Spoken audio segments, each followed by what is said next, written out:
boa tarde. Hoje vou dar continuidade ao conteúdo sobre imunoensaios utilizando conjugados. Então hoje eu vou estar explicando para vocês sobre imunofluorescência, radioimunoensaio, quimiluminescência, imunocromatografia e Western blot. Então vamos começar aí com a imunofluorescência. Tem essa sigla IF.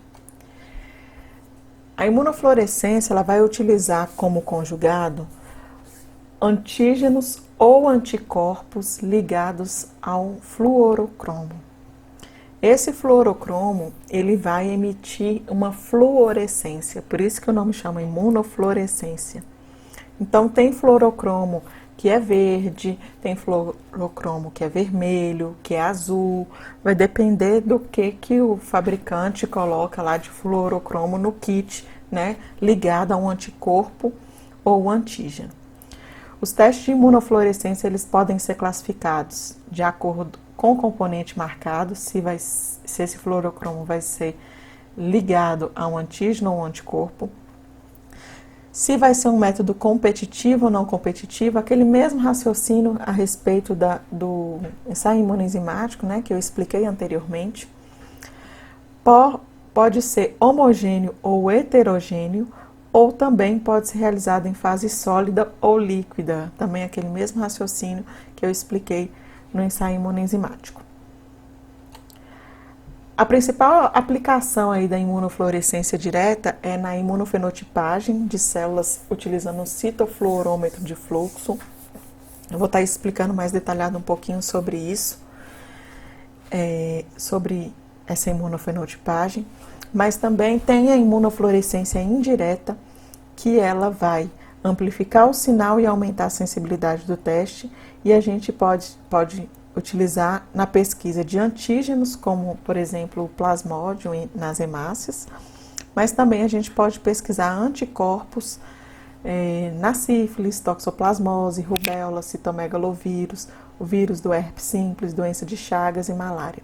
A gente vê muito, né, a pesquisa de anticorpos contra o treponema pálido na sífilis, então é muito comum na rotina laboratorial. O citomegalovírus tem também a antigenemia, nós vamos falar disso mais na frente. O mais comum mesmo que a gente vê é sífilis e doença de Chagas, né? A pesquisa de anticorpos contra o Trypanosoma cruzi. Quais são as vantagens da imunofluorescência? É um teste que possui alta sensibilidade, alta especificidade, possui alta reprodutibilidade, é um teste de simples padronização e execução. E quais são as desvantagens? A desvantagem aí relacionada à imunofluorescência é porque necessita de um microscópio de fluorescência. Não é aquele microscópio que a gente usa a microscopia óptica. É um microscópio próprio para isso.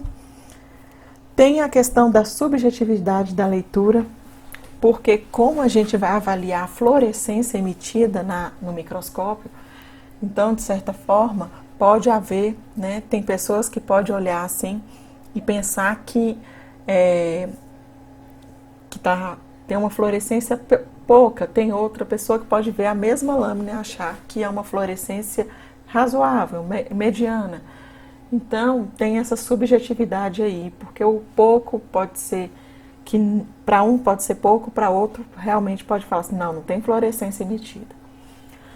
Não é quando é utilizado essa imunofluorescência em lâmina, é um teste, não é automatizado, né? A gente só usa o microscópio, então depende da pessoa fazer essa leitura, nesse caso, ok?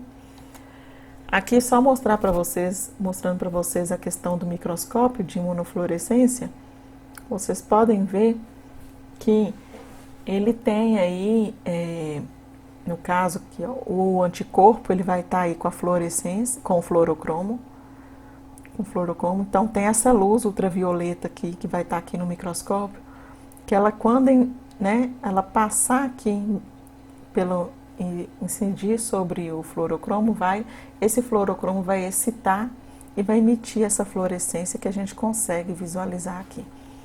Então, vai remover aqui a luz ultravioleta, né? Tem um segundo filtro aqui que a gente vai conseguir observar essa fluorescência emitida, se for o caso de ter a fluorescência.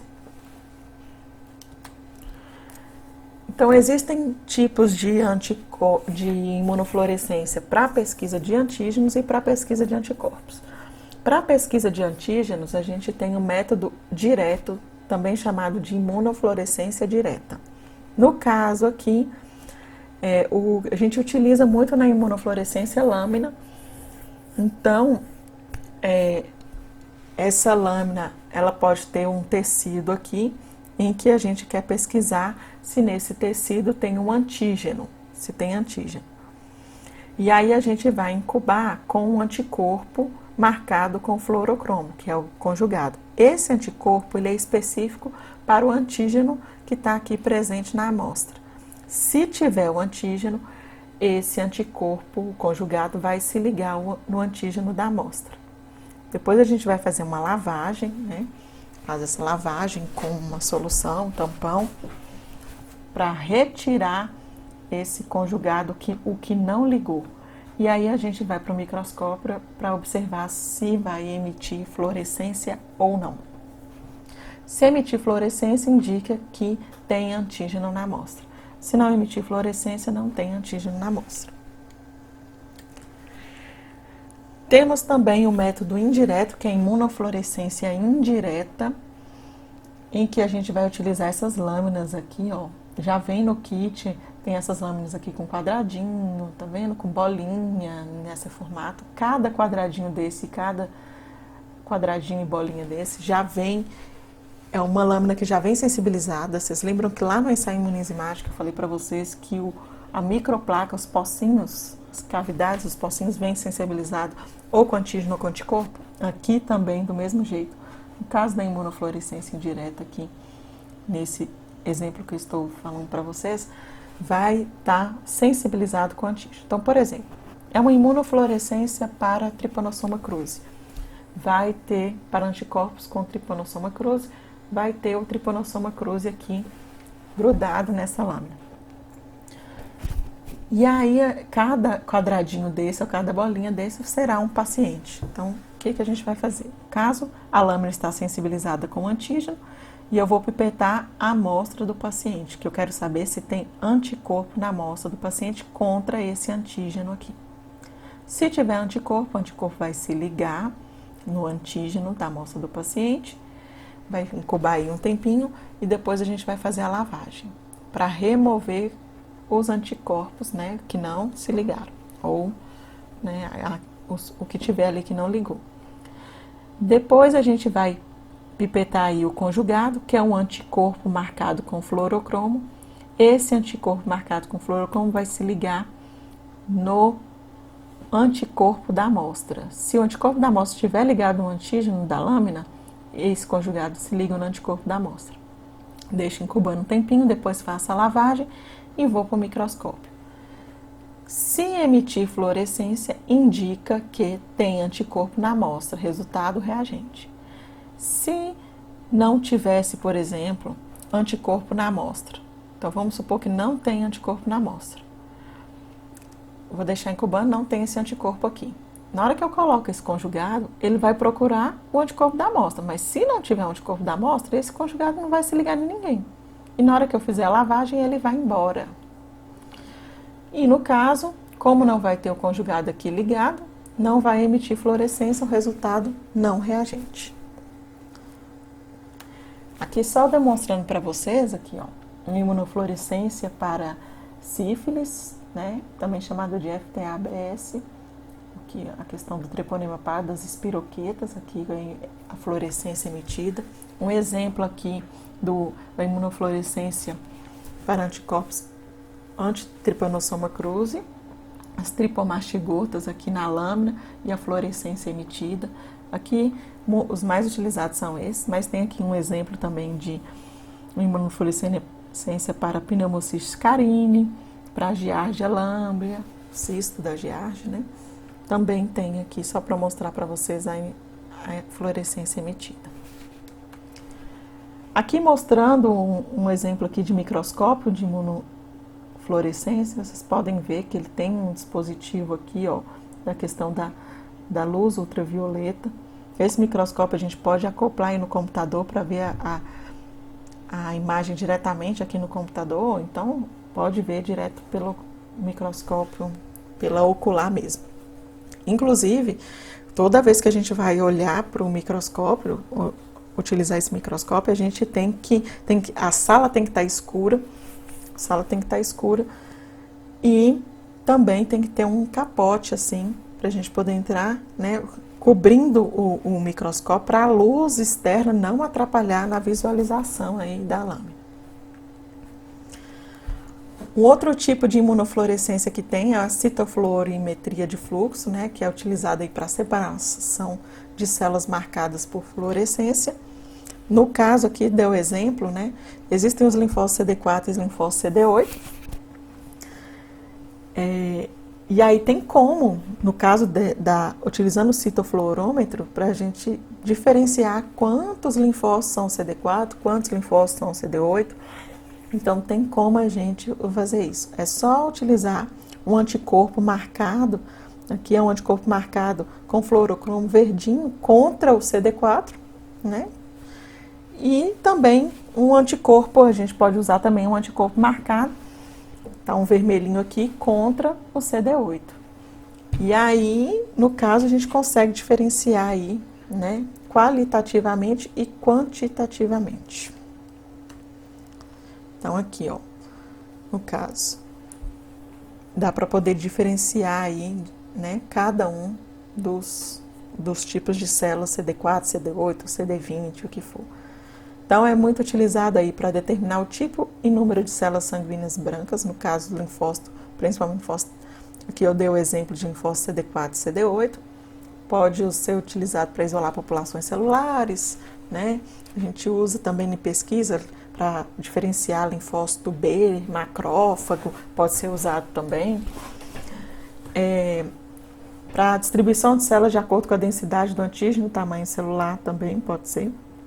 E aí a gente acaba usando muito, né? Essa dosagem de linfócito CD4 e CD8 é muito utilizada por pacientes com HIV e pode ser usada também em pacientes com leucemia para fazer essa citofluorimetria de fluxo.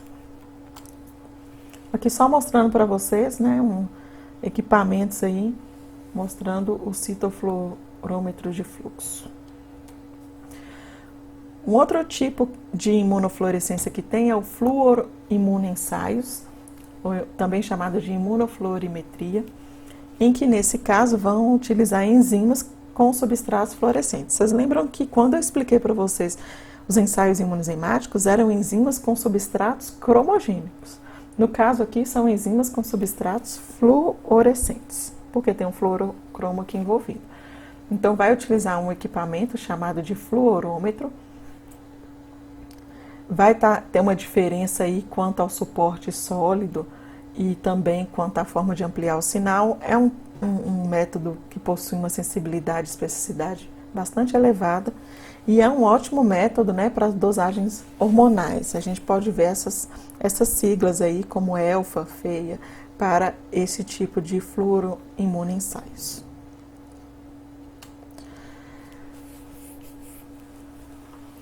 Um outro tipo de imunoensaio que utiliza o conjugado são os radioimunensaios. A gente pode encontrar essa sigla aqui, RIA, né, do português, e pode encontrar essa sigla aqui, RIA, do inglês. O radioimunensaio, no caso, o conjugado do radioimunensaio são os radioisótopos. Então, aqui no caso, o anticorpo ou antígeno, ele vai ser sensibilizado, ele vai estar ligado aí com um radioativo. Pode ser um iodo 125 ou iodo 131, cobalto, trício, mas o mais utilizado é o iodo 125 por conta, né, da sua meia-vida, tem uma meia-vida estável aí que dá para a gente poder utilizar no laboratório sem ter interferência aí na quantificação desse radioativo. Os laboratórios, eles vão optar por técnicas aí que empregam reagentes de maior estabilidade, né, devido à meia-vida dos reagentes, o risco operacional, trabalhar com radioativo tem um risco operacional aí, precisa de medidas especiais para trabalhar com radioativo e tem um alto custo de biossegurança aí. E também a gente tem que preocupar com a questão do descarte do material. Quais são as vantagens? Tem uma alta sensibilidade, permite medidas rápidas e precisas, ok? Tem um limiar de detecção em nanogramas e picogramas, vocês estão vendo que é uma sensibilidade bem alta. Em relação à desvantagem, a gente pode ver aí, tem um risco operacional por conta da radiação. No caso, trabalhar com radioativo, a pessoa ela precisa ser treinada para trabalhar com radioativo. Exige um treinamento, né? Exige aí um alto custo de biossegurança e também relacionado ao descarte de material, porque a gente não pode pegar esse descarte e jogar na pia. A gente tem que esperar o decaimento, né? Tem que guardar em um local seguro, esperar o decaimento aí dessa radiação. E também tem a questão da vida média dos reagentes. Porque, igual, vou falar do iodo 125, tem uma vida média de 30 dias. Então, de certa forma, depois de 30 dias, a sua radioatividade vai cair pela metade. Então, é o tipo do reagente que tem um prazo de validade aí muito pequeno. A gente não pode demorar muito para utilizar esse reagente. Ok? E existem alguns tipos aí de radioimunoensaio. Então, a gente tem o método de competição com antígeno marcado. No caso do radioimunoensaio, a gente utiliza tubos. Não são tubos de polipropileno. Esses tubos, eles vão estar sensibilizados, aqui a fase sólida, sensibilizados com anticorpo. Então, por exemplo, vamos usar o radioimunoensaio para fazer uma dosagem hormonal de TSH, hormônio tiroestimulante. Então, aqui vai ter anticorpos contra o TSH. Vai estar sensibilizado com anticorpo contra o TSH. A gente compra o kit e já vem o tubo. Nós vamos colocar aí o soro do paciente para saber a quantidade de antígeno que tem na amostra. Por exemplo, o exemplo que estou dando, a quantidade de TSH.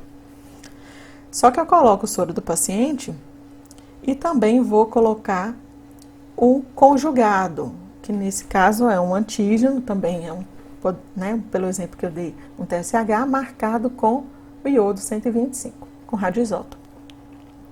Nesse caso aqui, como é um método de competição com antígeno marcado, tá vendo que tem um anticorpo para 2 antígenos. O que vai acontecer? Vai haver uma competição, dependendo da quantidade de antígeno que tem aqui na amostra, vai haver uma competição entre os dois para quem é que vai se ligar nesse anticorpo. Então, no caso, vamos supor que tem uma maior quantidade de antígeno na amostra. Esses antígenos na amostra, eles acabam ganhando a competição relacionada ao antígeno do conjugado, antígeno do conjugado, por maior afinidade, avidez, e aí eles vão se ligar, vão ocorrer essa ligação. A gente deixa incubando.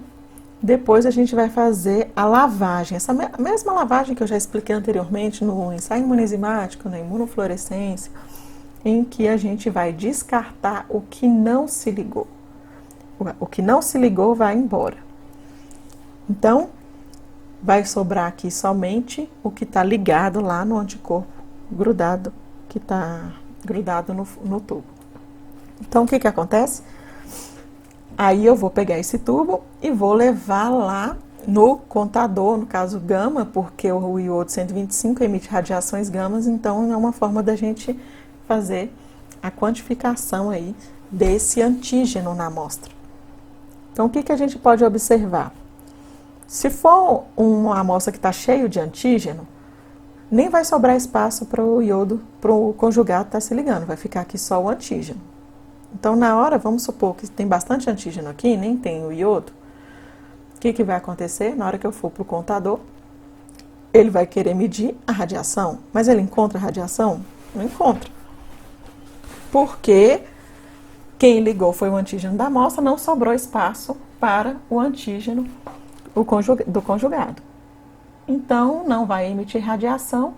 Não emitindo radiação, significa que a concentração aqui, ó, aqui a contagem por minuto de ligação e aqui a concentração do analito. Então, quanto maior a radiação, tá vendo aqui, ó, aqui vai mostrar a radiação, aqui vai mostrar a concentração do antígeno na amostra. Então, se a gente pode ver, olhando esse gráfico aqui, uma maior concentração do antígeno na amostra significa uma menor radiação emitida. É inversamente proporcional, ou seja, quanto maior a radiação emitida, menor a concentração de antígeno na amostra. Quanto menor a radiação emitida, maior é a concentração do antígeno na amostra. Coisa que, se não tivesse antígeno na amostra aqui, só ia sobrar espaço para quem se ligar? Só o conjugado. Então, o conjugado ocupa o espaço aqui dos anticorpos. Na hora que eu vou fazer a medição, só vou medir, vou conseguir medir a radiação. Essa radiação alta significa que não tem antígeno na amostra, ou uma quantidade bem pouca de antígeno na amostra. Ok? Existe também o método de sanduíche, chamado de imunorradiométrico, IRMA, em que o tubo vai estar sensibilizado com anticorpo e eu vou pesquisar a quantidade de antígeno na amostra. Então, dependendo da quantidade de antígeno na amostra, ele vai se ligar aqui no anticorpo, vou deixar incubando, vou fazer a lavagem e aí eu vou, depois eu vou colocar o conjugado. Esse conjugado é um anticorpo marcado com iodo 125 que vai se ligar em quem? No antígeno da amostra, só no antígeno da amostra que ele se liga. Deixa incubando. Se tiver, aí o anticorpo, onde que tiver antígeno, ele vai se ligar. Aí eu faço a lavagem para poder jogar fora, quem não se ligou. E aí eu venho e pego o tubo, vou para o contador e vou avaliar. Quanto maior, aqui vocês estão vendo que o gráfico já está diferente. Aqui é diretamente proporcional. Quanto maior a concentração de antígeno na amostra, maior a quantidade de radiação emitida. Por quê? Porque esse conjugado aqui que está o radioativo ligou no antígeno da amostra. Se não tivesse antígeno na amostra, na hora que eu coloco o conjugado, ele só liga no antígeno da amostra. Se não tiver, ele vai ficar aqui, ó, sem ligar. Na hora que eu faço a lavagem, o que não está ligado vai embora. Então, não vai sobrar nenhum radioativo aqui, por isso que não vai ter radiação emitida. Ok? Aqui só mostrando para vocês um exemplo aí de um contador gama, né? Um equipamento de rádio imunoensaio. Ok? Um outro tipo de imunoensaio utilizando conjugado é a quimiluminescência, em que o conjugado da quimiluminescência é uma molécula, né? O conjugado vai estar ligado, pode estar ligado aí a derivados do luminol, ésteres de acridina ou derivados de nitrofenil oxalato. São 3 tipos aí de moléculas que vão estar ligadas aí com, seja no antígeno ou no anticorpo. Na quimiluminescência vai ocorrer uma reação em que vai ocorrer uma hidrólise do substrato quimiluminescente. Vocês lembram que lá no ensaio imunoenzimático tinha um substrato cromogênico? No fluoroimunoensaio tinha um substrato fluorescente. Aqui o substrato ele é quimiluminescente. Quando ocorre essa hidrólise desse substrato, vai gerar um produto instável e que após a estabilização vai emitir fótons de luz que vão ser amplificados e vão ser medidos por um fotomultiplicador, que tem uma função de transformar a luz emitida pelos fótons em impulsos elétricos. Quais são as vantagens da quimiluminescência sobre o ELISA e o MEIA, né? Que é o ensaio imunoenzimático e o ensaio imunoenzimático com micropartículas? O sinal da quimiluminescência é um sinal que permite verificar muitas variações, mais do que o sinal colorimétrico emitido pelo ensaio enzimático, e também porque a quimiluminescência ela tem uma sensibilidade aí bem maior, né, do que os outros, né, do que o ensaio imunoenzimático. Então, vai ser muito utilizada a quimiluminescência para dosagens hormonais, marcadores tumorais, peptídeos e drogas. E hoje em dia, os mesmos ensaios que tem lá, que faz por ELISA, rubéola, toxoplasmose, HIV, hepatite B, já tem kits para quimiluminescência e estão sendo muito utilizados na rotina laboratorial. Aqui só mostrando para vocês um exemplo aí de quimiluminescência, em que vai ter uma limalha de ferro, vai estar sensibilizada com o anticorpo, e aí eu vou colocar o soro do paciente, que eu quero saber se tem antígeno e a quantidade de antígeno que tiver. Esse antígeno ele vai se ligar no anticorpo aqui da limalha de ferro. Aí vou deixar incubando e vou pipetar o meu conjugado, que é um anticorpo marcado, por exemplo, aqui com éster de acridina, poderia ser o luminol, o que for. Esse anticorpo vai se ligar aonde tem antígeno ligado. Aonde tem antígeno ligado. No caso, vai estar no tubo, esse tubo de acrílico aqui, em que está, né, que eu já coloquei o soro do paciente, coloquei o conjugado, eu vou colocar esse tubo numa esteira imantada, então tem um ímã aqui. O que esse ímã vai fazer? Ele vai segurar o que está ligado, né, na limalha de ferro, ele vai estar segurando. Então, se tiver antígeno na amostra, o antígeno vai estar ligado e o conjugado vai estar ligado no antígeno. Então, ele consegue ligar, prender isso daí no tubo e a gente leva para o aparelho para poder avaliar a detecção de luz aí, a questão de luminescência emitida.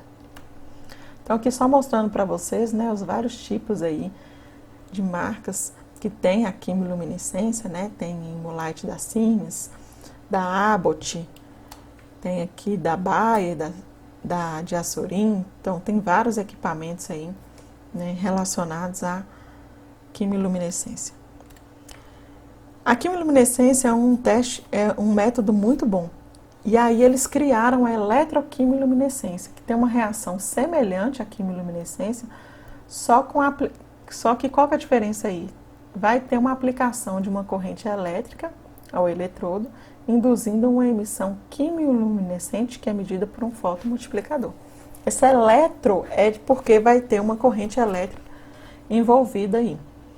Então, no caso aqui também, utiliza um ímã, as micropartículas vão se encontrar revestidas com um complexo de antígeno-anticorpo, que vão ser depositadas no eletrodo.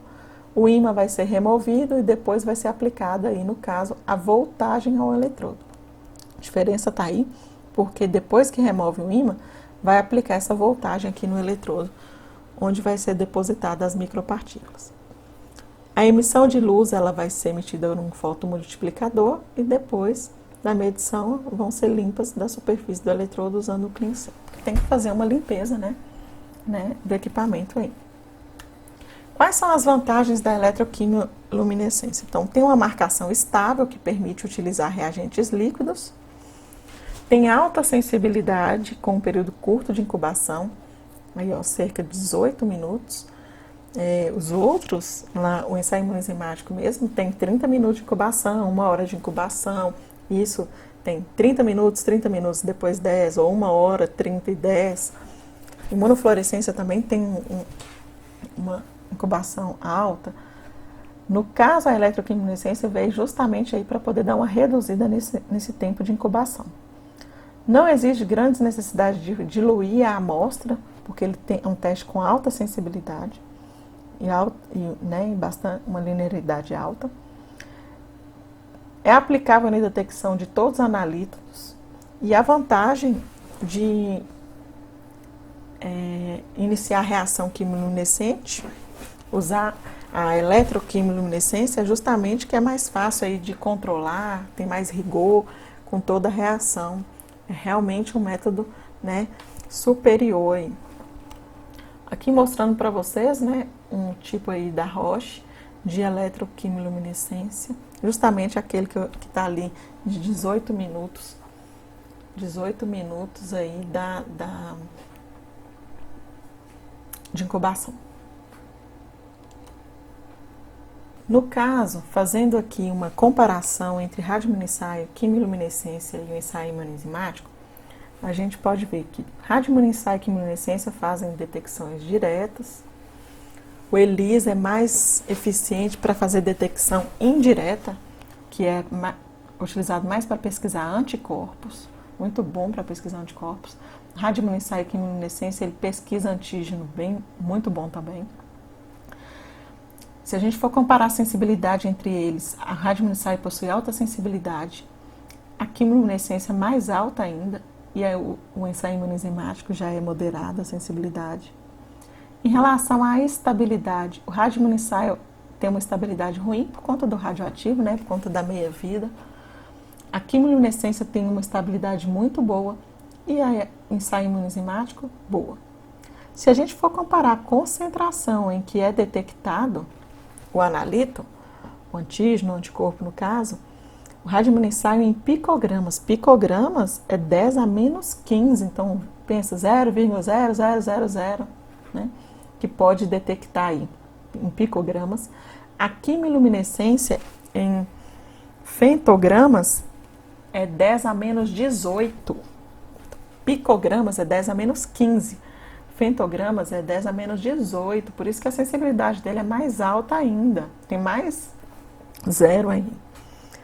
E o ensaio imunoenzimático em nanogramas, que é 10 a menos 12. Então, se você for ver, aqui é 10 a menos 12, aqui é 10 a menos 15 e aqui é 10 a menos 18. Então, o que detecta aí uma concentração menor de todos é a quimiluminescência. Portanto, ele é um método mais eficaz aí, né, um método de alta sensibilidade, que está sendo muito utilizado aí na rotina laboratorial. Um outro método de imunoensaio utilizando conjugado é a imunocromatografia, né, que são aqueles testes rápidos.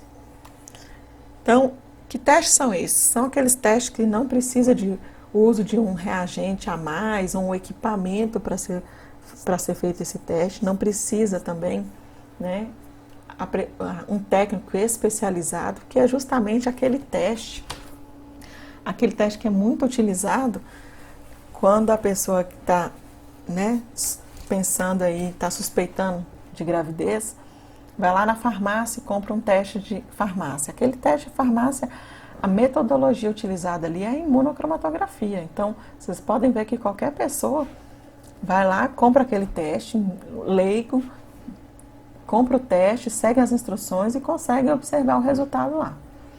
Então, são testes de triagem, tem alta sensibilidade, tem sido muito utilizado em consultórios, atendimento de urgência, até na casa do paciente. Então, tem o teste de gravidez, muito utilizado, principalmente na compra na farmácia. Tem o teste anti-HIV, desses testes rápidos, tem anti-HIV, tem para o HBsAg, para hepatite B, tem o anti-HCV para hepatite C, que são mais utilizados em atendimentos de urgência, em situações em que tem um acidente com material pérfuro cortante, um acidente com material biológico no laboratório. Então, utiliza isso daqui. Tem um outro tipo de teste também, a imunocromatografia, que é a troponina, que é um teste com marcador cardíaco, um marcador de infarto, né, que também é utilizado. Então, no caso, a imunocromatografia é de uso fácil, um resultado rápido, emprega aí pequeno volume de amostra para o ensaio, pode ser usado saliva, urina ou sangue total, isso depende. No caso de gravidez, pode utilizar a urina, sim, mas pode usar também o soro do paciente. O caso de HIV, pode usar sangue total, pode usar o soro ou plasma, mas já de hepatite B e C, a gente vai ter que usar o soro. Tem um custo atraente aí para a fabricação e uso desses testes. Um outro exemplo também de imunocromatografia é para teste de dengue, para pesquisa do antígeno NS1 ou até para pesquisa do antígeno, dos anticorpos IgM e IgG, também tem esse tipo para ser utilizado na rotina. No caso, vai estar empregando aí um corante insolúvel como revelador da interação antígeno-anticorpo, como o ouro coloidal, que vai dar a cor rosa, e o prata coloidal, que vai dar a cor azul marinho. Esse corante ele pode ser usado tanto ligado ao antígeno como ao anticorpo. E como ele é insolúvel, ele vai ser colocado bem próximo ao local onde se aplica a amostra. Eu vou estar mostrando para vocês aí onde que vai ser. E que a amostra aí sendo aquosa, ela vai possibilitar esse conjugado aí, né? Vai possibilitar a migração da amostra e do conjugado. Aqui no caso, então, vamos mostrar aqui. Essa aqui tá laranja, número 1 é o fundo plástico. O 2 aqui, essa aqui é a membrana, tem a membrana. 3, aqui o 3 vai estar sensibilizado aqui com anticorpos, o 3 e o 4, sensibilizado com anticorpo. Aqui no caso, o 5 tem essa almofadinha aqui, que é onde que fica o conjugado. Então, o conjugado, os anticorpos conjugados, né, marcados com ouro coloidal ou prata coloidal, vai estar aqui nessa almofadinha. E aqui, 6 e 7, tem 2 almofadas aqui também. Essa almofadinha aqui é onde que vai estar em contato com a amostra do paciente. Então, a amostra é uma almofadinha que absorve a amostra e a amostra vai migrar aqui, encontrar com o conjugado e vai migrando e para aqui. Então, fala para aqui. Normalmente, aqui nessa parte tem escrito o nome do teste. E tem aqui uma fita adesiva, né, com o nome do teste. Aqui tem uma fita adesiva também que vem umas setinhas. Vem as setinhas aqui para mostrar até onde que a gente pode, né, colocar em contato com a amostra do paciente. Então, aqui a gente pode observar, vamos ver aqui, ó. Então, aqui tá o local, tá a membrana aqui. Esse local aqui é onde fica o conjugado, aquela almofadinha onde que está o conjugado. Então, a gente pode observar aqui que tem. Estou dando um exemplo aqui para pesquisa do hormônio da gonadotrofina coriônica, né, o beta-HCG. No caso aqui, a almofadinha ela vai estar sensibilizada com um anticorpo, tá aqui, é um anticorpo de coelho contra anti-HCG, contra o HCG, conjugado com corante. Essa bolinha aqui que é justamente o corante, seja o prata coloidal ou o ouro coloidal. Então, eu tenho um anticorpo de coelho contra o beta-HCG e ele está marcado aqui, ó, com esse corante.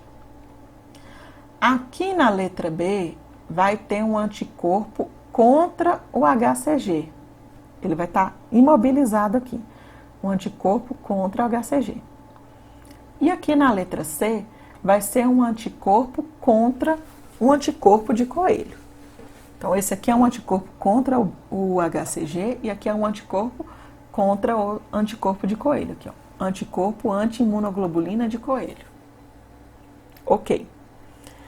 Vamos supor que tem o HCG na amostra do paciente, que são essas bolinhas azuis aqui. Se tiver o HCG na amostra do paciente, esse HCG vai se ligar aqui não tem o conjugado, vai se ligar aqui no conjugado, porque o conjugado é um anticorpo contra o HCG. Vai estar se ligando aqui e vai sendo empurrado, vai migrando. E aí, então, tá aqui o conjugado com o HCG ligado. Na hora que ele passa aqui pelo B, que anticorpo é esse? É um anticorpo que se liga em quem? No HCG. Vai se ligar no HCG. Então, o que vai acontecer? Esse anticorpo aqui, que está ligado no HCG da amostra do paciente, ele vai se ligar aqui ele vai parar por aqui e vai se ligar nesse anticorpo contra o HCG. Mas tem outros anticorpos do conjugado aqui que não liga, que não se ligou aqui no HCG, não. Tem anticorpo que vai estar passando aqui do conjugado, que ele vai migrar também, que ele está que ele não está ligado no HCG. Como ele não está ligado, ele não vai parar aqui, então ele vai continuar. Na hora que ele continua e passa por aqui, por essa parte aqui, ele vai encontrar com o anticorpo contra anticorpo de coelho. E aí, o que acontece? Ele vai se ligar, como ele está sozinho, ele não está ligado no HCG, ele acaba se ligando nesse anticorpo de coelho. Aí você me pergunta assim, mas como que esse conjugado se liga aqui? Lembra que eu falei que o C aqui é anticorpo, o C é anticorpo contra anticorpo de coelho. E o conjugado é o quê? Um anticorpo de coelho. Então, por isso que esse conjugado, na hora que ele passa aqui, ele vai se ligar nesse anticorpo. Por quê? Aqui é um anticorpo de coelho e esse anticorpo é contra o anticorpo de coelho. Por isso que ele se liga. Então, se a gente for ver, vai formar, como tem o corante aqui, vai formar uma linha aqui e outra linha aqui. Então, essa linha aqui é a linha do controle e essa aqui é a linha do teste. Então, o B é a linha do teste da amostra, que eu vou avaliar a amostra do paciente, e o C é a amostra do controle. Então, o que vai acontecer? Formou duas linhas, a linha do controle e a linha do teste, significa resultado positivo, resultado reagente. Mas vamos supor que não tem beta-HCG na amostra do paciente, não tem. Não tem essa bolinha azul aqui. E aí, o que acontece? Esse conjugado vai estar sem essa bolinha, sem o HCG.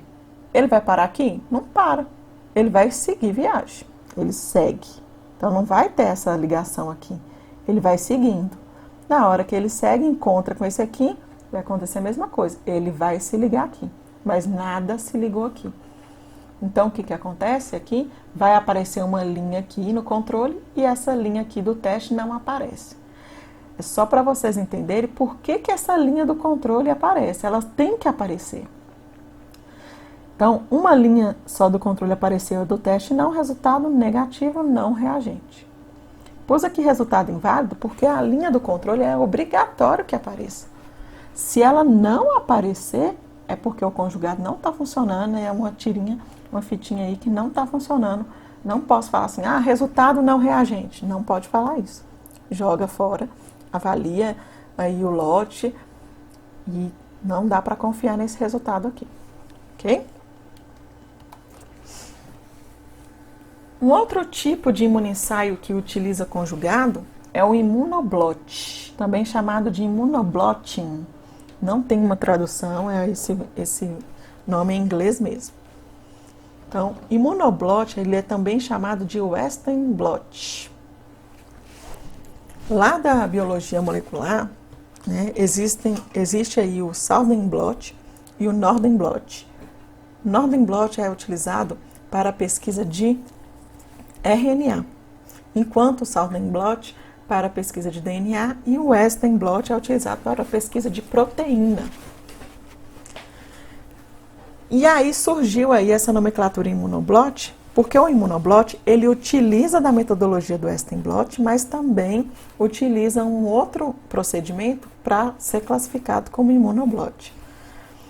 Então, o Western blot, ele vai pesquisar as proteínas, então ele é um procedimento de eletroforese em gel de proteínas e vai consistir aí, vai ter essa eletroforese e vai ter uma eletrotransferência para a membrana nitrocelulose, que eu já vou explicar logo em seguida. Passa por esse procedimento, o imunoblot passa por esse procedimento de Western blot e depois, com essa membrana aqui, a gente vai avaliar aí uma interação antígeno-anticorpo nessa membrana. Como a gente vai avaliar uma interação antígeno-anticorpo? É um teste imunológico, virou um teste imunológico, por isso que a gente classifica como imunoblot. Então, aqui mostrando para vocês. Então, aqui está, né, um cassete com um gel de poliacrilamida, né, para separação de proteínas. Então, a gente coloca aí, cada lugarzinho desse aqui a gente pode colocar a proteína. Tá vendo aqui um eletrodo negativo e um eletrodo positivo, porque a gente vai pegar esse gel, colocar dentro de um dispositivo em que a gente vai colocar uma corrente elétrica para que as proteínas sejam separadas de acordo com seu peso molecular. Então, de acordo com seu tamanho, com seu peso molecular, essas proteínas vão ser separadas aqui no gel. Então, a gente vai fazer essa eletroforese e vamos ver aí a separação das proteínas. Cada bandinha dessa aqui é uma proteína que foi separada de acordo com o seu peso molecular.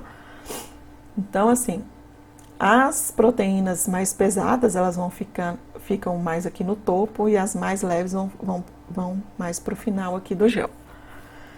Depois que fez essa separação das proteínas de acordo com o peso molecular no gel, a gente vai pegar esse gel, tá aqui, ó, cada proteína separada, e vamos colocar em contato com uma membrana de nitrocelulose, para que ocorra uma eletrotransferência. Também a gente vai colocar uma corrente elétrica aqui, em que essas proteínas que estão no gel vão ser transferidas para a membrana de nitrocelulose. Igual aconteceu aqui, ó. As proteínas que estavam aqui no gel agora já estão nessa membrana de nitrocelulose. Então, as proteínas, o gel já não vai ter mais proteínas, tá vendo? As proteínas já estão aqui nessa membrana. Aqui só mostrando para vocês, né? Aqui, ó, o gel, a membrana de transferência. Tem a membrana de transferência aí, para que o gel transfira, as proteínas do gel passam para essa membrana. Aí coloca um papel frio, preenche, vai ter o tampão aqui, coloca a corrente elétrica justamente para transferir as proteínas do gel para a membrana. Então, aqui, ó, mostrando o gel de poliacrilamida com as proteínas separadas, coloca em contato com a membrana, as proteínas vão ser transferidas para a membrana, e aí agora, até aqui é o Western blot, eu pego essa membrana, faço um bloqueio nela, coloco ela, né, em contato aí com um tampão, e aí essa membrana eu vou acrescentar aí, por exemplo, eu posso acrescentar o soro do paciente, que eu quero saber se tem anticorpo contra essas proteínas aqui, que estão separadas aqui de acordo com o peso molecular. O Western blot é muito utilizado para, o Immunoblot, é muito utilizado como teste, né? Uma segunda metodologia aí, teste da segunda etapa para diagnóstico de pacientes com HIV. Então, vamos supor que eu quero saber que o paciente tem anticorpo contra uma dessas proteínas aqui do HIV. Se ele tiver anticorpo no soro dele, esse anticorpo vai se ligar nessas proteínas. Deixo incubando, depois eu faço a lavagem dessa membrana e depois eu vou pipetar aí o meu conjugado, que é um anticorpo marcado como enzima. Esse anticorpo vai se ligar no anticorpo, esse conjugado vai se ligar no anticorpo do paciente. E aí depois a gente deixa incubando, faço uma lavagem e coloco o substrato. Essa enzima em contato com o substrato vai formar uma bandinha. Então, quando forma essa bandinha, significa que o conjugado se ligou no anticorpo do paciente, o anticorpo do paciente se ligou na proteína da membrana. Então, a gente vai observar um resultado assim, ó. Aqui está um exemplo de um paciente HIV positivo. Então, aqui, isso aqui é 160 kilodalton, 120. Isso aqui é o peso molecular de cada proteína, no caso aí do HIV. Aqui mostrando, ó, um paciente normal. Tá vendo que ele não tem bandinha nenhuma. Então, aqui só mostrando 160 kilodaltons, proteínas do envelope, as proteínas do HIV detectadas. Proteína do envelope, a transcriptase reversa, né? Proteína do core, tem proteína transmembrana, integrase, tem vários tipos de proteína do HIV. Então, um paciente normal, ele não aparece bandinha nenhuma. Por que ele não aparece banda nenhuma? Porque ele não tem anticorpo, é um teste para pesquisar se tem anticorpo contra as proteínas do HIV. Se ele não tiver anticorpo contra a proteína do HIV, não vai ter ligação na proteína, não vai aparecer a bandinha. Mas se o paciente tiver anticorpo, por exemplo, nesse caso esse paciente aqui, ele tem um anticorpo contra essa proteína, por isso que apareceu essa bandinha, mas contra essa proteína aqui. Esse daqui tem um pouquinho, tem anticorpo um pouco contra essa proteína, ele tem anticorpo contra essa proteína, tá vendo que já apareceu uma banda, uma bem fraquinha, outra aqui? Já posso falar que é um paciente HIV positivo, porque apareceu o anticorpo contra essa proteína específica aqui do HIV, é essa e essa aqui. Olha esse paciente aqui, que já tem essa banda, tem várias bandas. Tá vendo que ele tem mais anticorpo ainda contra outras proteínas do HIV. Ok? Um outro exemplo aqui, ó. Controle positivo, mostrando as bandinhas. Apareceu as bandinhas aqui. Controle positivo, tá vendo? Ele tem anticorpo contra a proteína P24, P31, GP41, P55, GP120, 160. Olha o controle negativo, não aparece banda nenhuma. Esse paciente A, como não tem banda nenhuma aqui, então vou falar que o paciente não reagente. Não tem anticorpo contra as proteínas do HIV. Esse paciente B, ele já apareceu uma bandinha aqui, outra aqui fraquinha, e tem essa outra. Então, é um paciente HIV positivo. Esse outro aqui também já apareceu outras bandas aqui, mostrando que ele tem anticorpo contra o HIV. Ok, gente? Então, é um teste aí muito utilizado para diagnóstico de pacientes com HIV. Então, em relação aos testes, aos imunoensaios utilizando conjugado, a gente finaliza aí com essa metodologia. Muito obrigada. Até a próxima aula.